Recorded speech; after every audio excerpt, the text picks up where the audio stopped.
Suddenly, sometimes not so. I mean, you get notifications all the time. Oh, your bank card has been used. Send me your information so I can check this out. I mean, for the most part, I mean, I was old, but I always call my business manager first and say, "Is this real? Can we check this? Can we check this?" Because, unfortunately, um, there's a tendency for most people not to investigate first. They're just, oh, really? You need my social security number? Well, it's, and then you'll see in the news how some, innocent old lady has gotten her bank account cleaned out because somebody was slick enough to do that. So, it really, I mean, there's in my mind there's something sinful about it. I mean, I just don't like that kind of stuff. But really, the lesson is to be vigilant. It means for you to pay attention. Don't take anything for granted. Understand there's no reason to be paranoid, but just because you're paranoid doesn't mean they're not out to get you.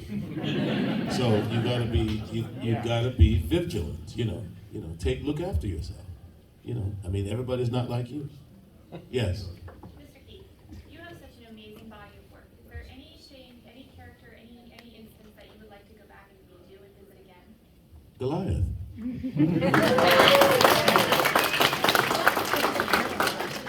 Spawn. Elroy. I do that again. I mean, I played Oberon 4 times. So yeah. You were on Chance the Rapper album, right? Yes. How was that experience? It was fantastic. Fantastic. I don't think I'm at liberty to say, but I'm in another rapper's opening. On his opening tour. Cool.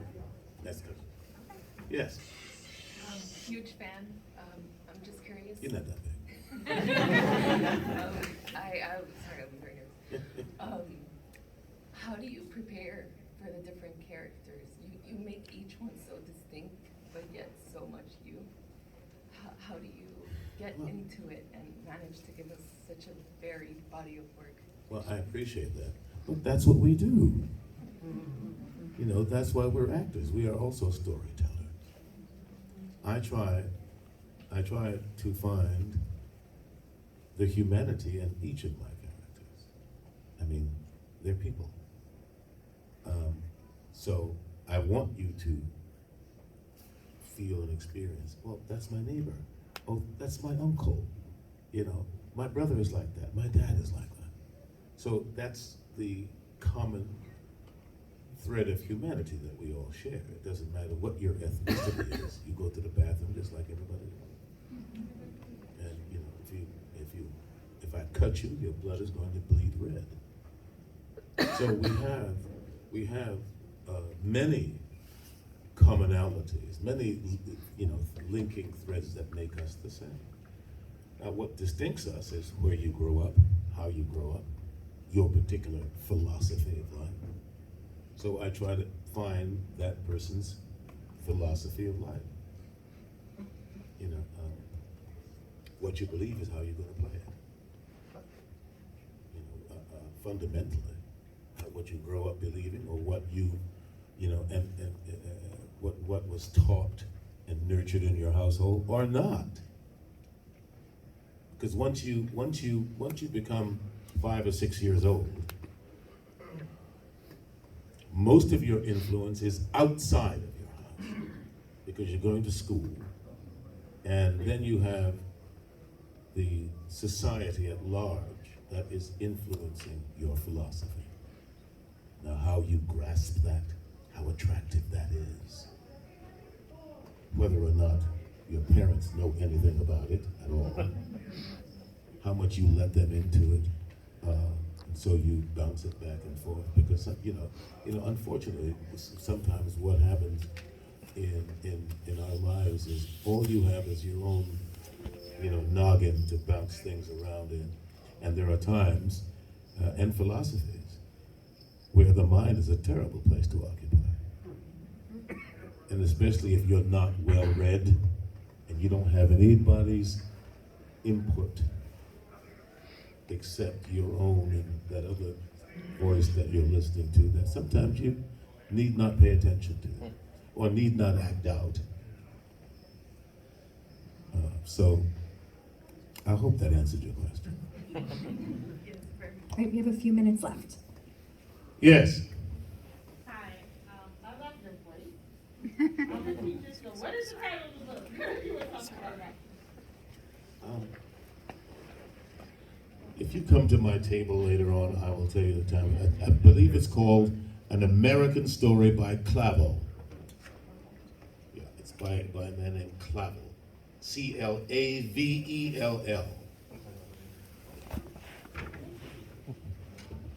Yes. So, you as the Arbiter in the Halo games is one of my favorite voice acting roles in pretty much any game. So I wanted to ask, how was the experience of playing him throughout the years, and would you ever be up for playing him again? Again. I've said this 3 times, but I'm going to repeat it just for you. I was working. It happened to be a great job. You know, fortunately for me, and you, I mean, it was a job that, you know, had big resonance because it was 3 games. A lot of people play games. So it was just the gift that keeps on giving. Would I do it again? Come on. Really? I mean, of course I would. In a New York heartbeat. Thank you. You're welcome. Yes, darling. How long have you been doing voice acting and plays and stuff? How long have I been doing voice acting and what? And plays. And plays. I've been doing plays since I was 9 years old. I'm not going to tell you how old I am, but I've been doing it for over 50 years.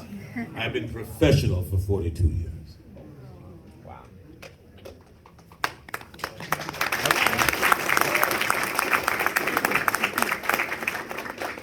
Yes? How did you get involved with Mr. Rogers' Neighborhood? I don't remember. I was working in Pittsburgh, Okay. where he filmed. And I don't remember how I got that job.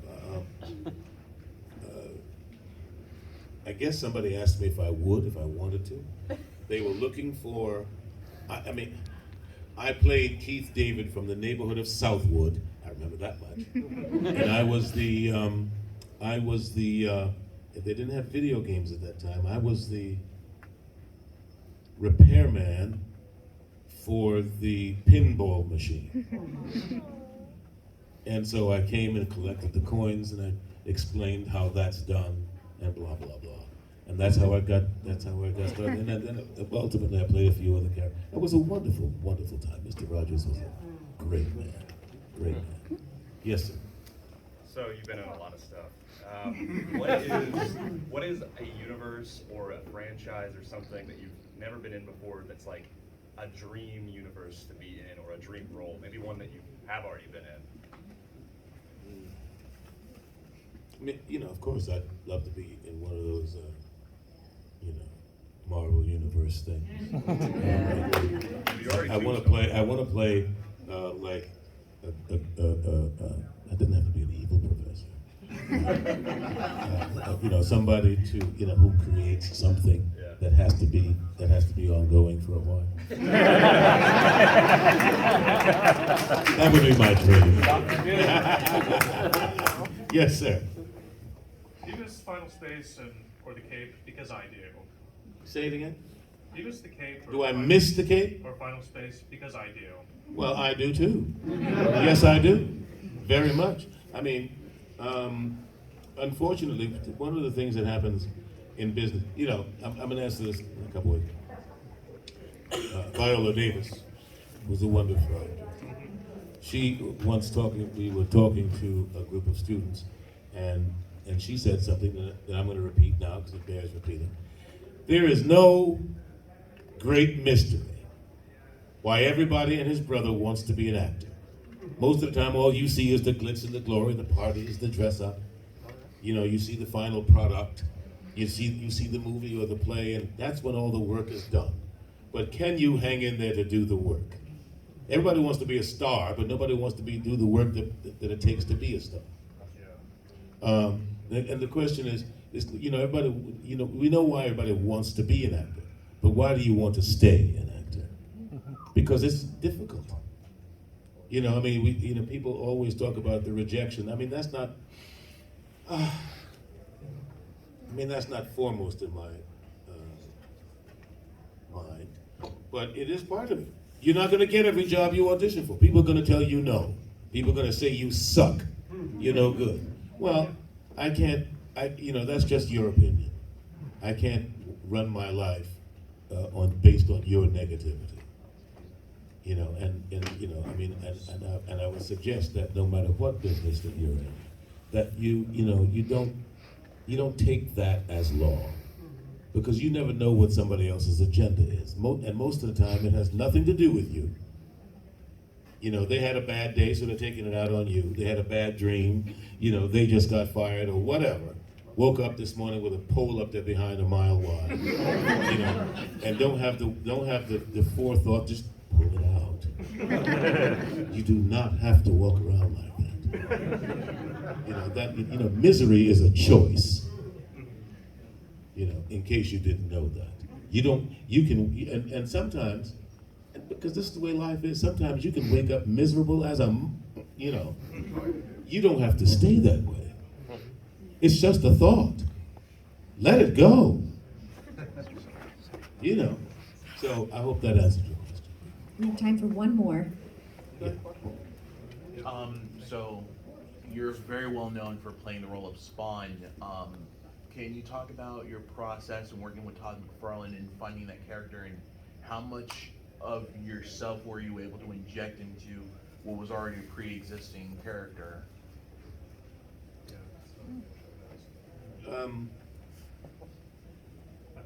Am I like Spawn? No. I guess I may have some.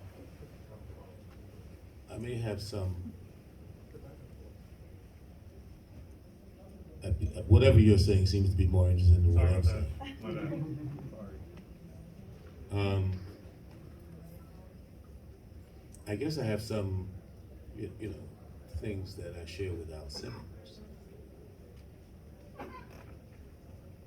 But, that's why we use our creative imagination. We're both men, we're both black men. I know what it's like to, be in love and love that woman to the point where, you'll do anything to save her. As far as selling my soul, I have never been given that moment of opportunity. And I doubt very seriously that I would let it go that far, but I don't know. You can't say no until you get faced with that, because it's easy to sit here, not faced with it, and say, oh God, I would never do anything like that. But the moment you get faced with it, under the circumstance, and whatever circumstances that is, you don't know what you would do. Never say never. I would hope that my presence of mind would keep me from doing certain things. But, my grandmother used to say, thank God I woke up this morning in my right mind. Now, she was an older woman by the time I met my grandmother, she wasn't that old. She was only 38 when I was born, but you as you grow up. And I never understood, why do you keep saying that? My goodness. Well, I am now as old as my grandmother was when, now it resounds in my memory about waking up in your right mind. And it has nothing to do with being old. Because you can be, and especially in your teenage years, you could be 16 or 17 and not wake up in your right mind. For any number of reasons, some of which are physiological and scientific. You got all these new hormones and stuff growing inside your body, and you don't know what the hell is going on. You know, so you have to, my suggestion, you don't have to do nothing, but my suggestion is that you pray to a God of your understanding to stay in your right mind. And to not do anything to betray that you're not in your right mind. Because every day you can read the newspaper and see somebody woke up and they were not in their right mind. Because if you were in your right mind, you would never do no shit like that.